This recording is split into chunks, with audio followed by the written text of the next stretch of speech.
আজ আমি তোমাদের ক্যাপসিকাম দিয়ে পনির করে দেখাবো। কেন কড়ায় সাদা তেল দিলাম, তেল গরম হয়ে গেছে, পনিরগুলো দিয়ে দিলাম। পনির ভাজা হয়ে গেছে, তুলে নিলাম। পনির ভাজা হয়ে গেছে, পনিরের জন্য দেব তেজপাতা, শুকনো লঙ্কা, গোটা গরম মশলা, দেবো ক্যাপসিকাম দিয়ে। ক্যাপসিকাম ভাজা হয়ে গেছে, এবারে আমি পেস্টটা দেব। টমেটো, কাজু, কিশমিশ, আদা এইগুলো পেস্ট করেছি, এটাকে একটু ভেজে নেব।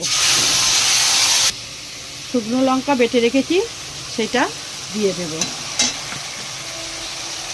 হলুদ, চিনি, নুন।